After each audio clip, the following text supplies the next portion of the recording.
బాపూజీ కాలనీలో ఈరోజు 23/4/2025 శ్రీ కోదండరామస్వామి నూతన ఆలయ ప్రతిష్ట కుంభాభిషేక మహోత్సవం కార్యక్రమం వివరాలు విశ్వక్షేణ పూజ పుణ్యహవచన అగ్ని ధ్యానములు శ్రీరామ తారక మాస్త్ర హోమం శ్రీ కోదండరాముని విగ్రహ ప్రతిష్టాపన పూర్ణాహుతి కళావాహన ప్రథమార్చన దేను దర్శనం శ్రీ కోదండరామస్వామి వారి శాంతి కళ్యాణ మహోత్సవం నీరాజనం తీర్థప్రసాద వినియోగం. ఈ కార్యక్రమానికి ముఖ్య అతిథిగా టీడీపీ పార్టీ మండల అధ్యక్షుడు ఆకుతోట రమేష్ పూజా కార్యక్రమంలో పాల్గొన్నారు. ఈ ఆలయ నిర్మాణానికి ఏకదాటిగా కృషి చేసిన కె పెద్దిరాజులు, శ్రీమతి రాధమ్మ, పి బాలకృష్ణ, శ్రీమతి గీతమ్మ, జి శ్రీరాములు రెడ్డి, శ్రీమతి రత్నమ్మ, కె పున్నయ్య నాయుడు, శ్రీమతి రాణి, డి గురువారెడ్డి, శ్రీమతి ధనలక్ష్మి, సురళ్లపేట పట్టణ దళిత నాయకుడు పల్లూరు శ్యామ్ సుందర్ వీళ్ళందరినీ అభినందించి సత్కరించిన శ్రీ కోదండరాముని భక్త బృందం, స్థానిక ప్రజలు.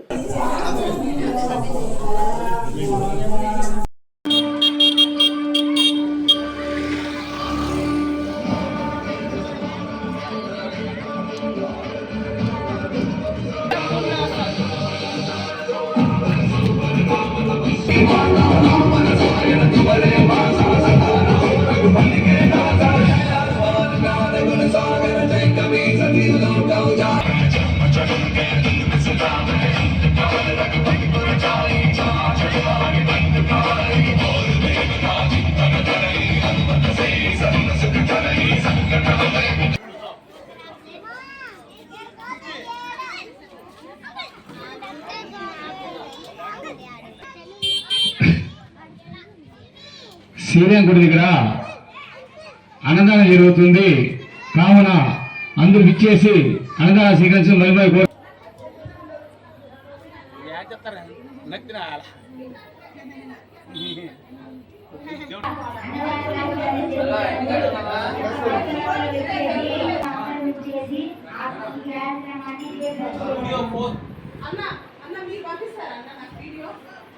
చెప్పేది అర్థం కాదు. స్టూడియో 4 యూట్యూబ్లో సబ్స్క్రైబ్ చేసుకోండి. టీవీలో కూడా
బడ్జెట్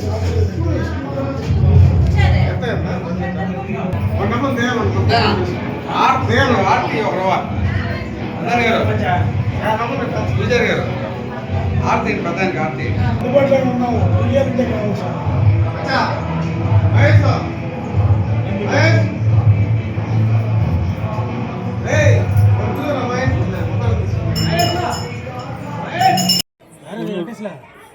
సూళ్ళూరుపేట మున్సిపాలిటీ పరిధిలో బాబూజీ కాలనీ యందు శ్రీమద్ కోదండరామస్వామి దేవాలయం ఈరోజు కుంభాభిషేకం జరిగింది. ఈ బాబూజీ కాలనీలో ఉన్న ప్రజలందరూ కూడా ఎంతో కష్టపడి ఇష్టపడి రాముల వారి గుడిని నిర్మించారు. ఈరోజు కుంభాభిషేకంలో ఎంతోమంది భక్తులు 2000 మంది పైగా భక్తులు పాల్గొని అన్నదాన కార్యక్రమాలు అదేవిధంగా హోమము ఇవన్నీ కూడా ఎంతో వైభవంగా జరిగింది. ఈ కార్యక్రమంలో మేము కూడా పాల్గొన్నందుకు ఎంతో సంతోషిస్తున్నాము. 21వ తేదీ నుంచి 23వ తేదీ ఈ 3 రోజులు కూడా ఈ కుంభాభిషేకం విశేషాలు ప్రతిరోజు కూడా హోమాలు చేస్తూ స్వామివారికి నైవేద్యము తీర్థ ప్రసాదాలు వచ్చిన భక్తులందరికీ కూడా ఎంతో చక్కగా ఈ లోకల్గా ఉండే బాబూజీ కాలనీ వాసులు ఎంతో కష్టపడి ఇష్టపడి పనిచేశారు. గుడి ఇంకా పనులు చేయాల్సి ఉంది. దీనికి తప్పకుండా మన నాయకులందరూ కూడా సహకరించి మిగతా టెంపుల్ని కంప్లీట్ చేసేదానికి సహకరిస్తాము. ఈ కార్యక్రమం ఇంత దిగ్విజయంగా చేసినందుకు ఈ రామాలయ కమిటీ సభ్యులందరికీ కూడా